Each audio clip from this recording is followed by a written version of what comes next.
When someone twists your reality, what is your first instinct? Your heart races, your blood boils, and your instinct screams at you to speak. You want to defend yourself. You want to provide evidence. You want to scream, "I am not crazy. You are lying." You believe that if you can just find the right words, if you can just explain it logically enough, they will finally understand.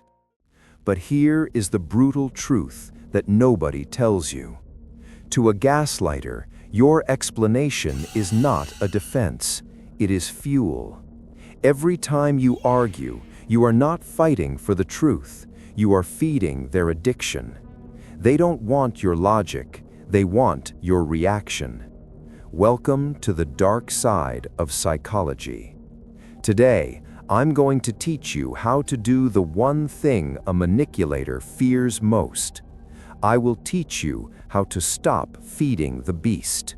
I will teach you the ruthless art of silence.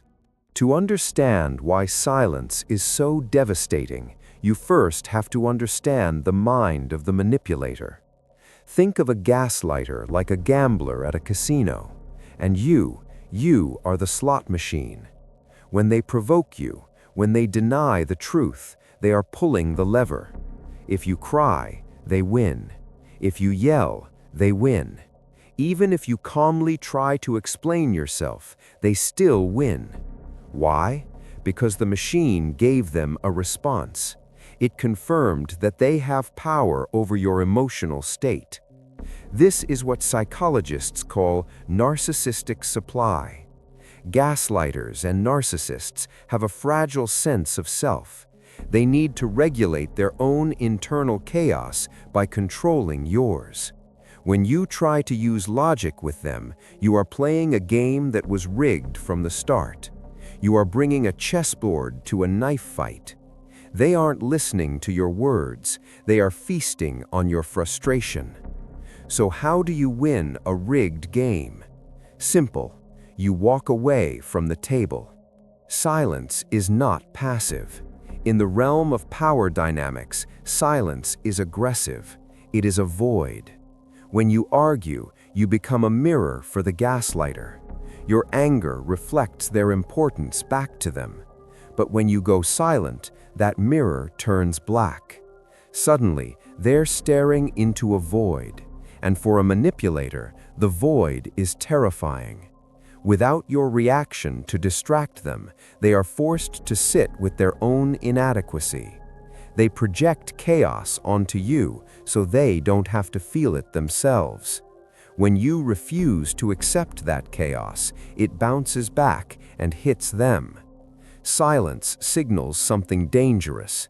It signals that they no longer matter enough to provoke a response. Now, let's move from theory to warfare. How do you actually apply this?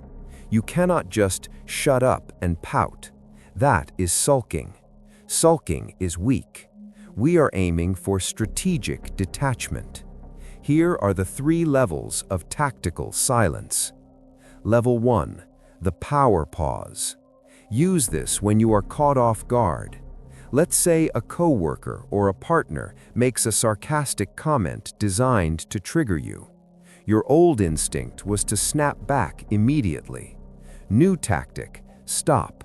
Look them directly in the eyes and count to 5 in your head. 1, 2, 3, 4, 5. Maintain eye contact, but keep your face completely flat. This creates a tension vacuum. Human beings hate awkward silence. They will feel the urge to fill it, often by stammering or retracting what they said. You are forcing them to hear the echo of their own stupidity. Level 2, the gray rock response. Sometimes you have to speak, but you don't have to engage. Become as boring as a gray rock. When they accuse you of being crazy or too sensitive, do not defend yourself. Use non-defensive phrases. Say things like, "I'm sorry you feel that way." That is an interesting perspective. I have no opinion on that. Say it with zero emotion, monotone, boring. You are cutting off the fuel supply.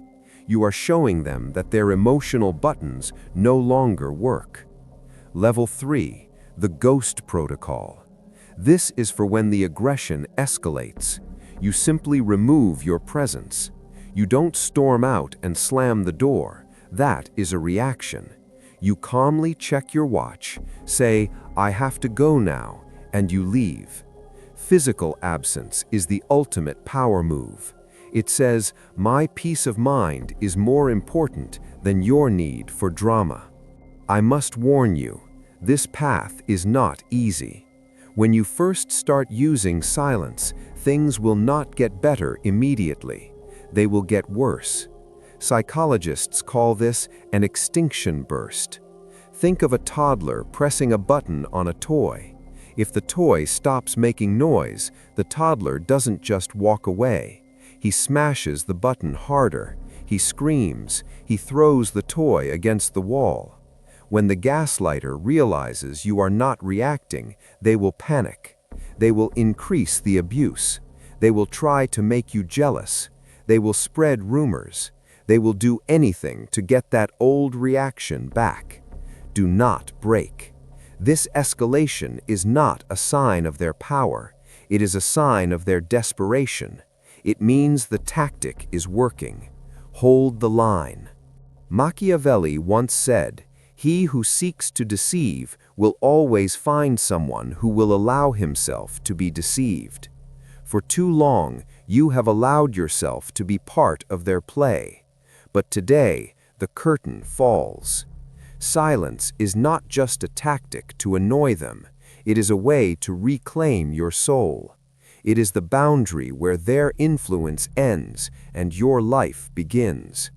In a world full of noise and manipulation, the person who can control their tongue is the person who controls the room.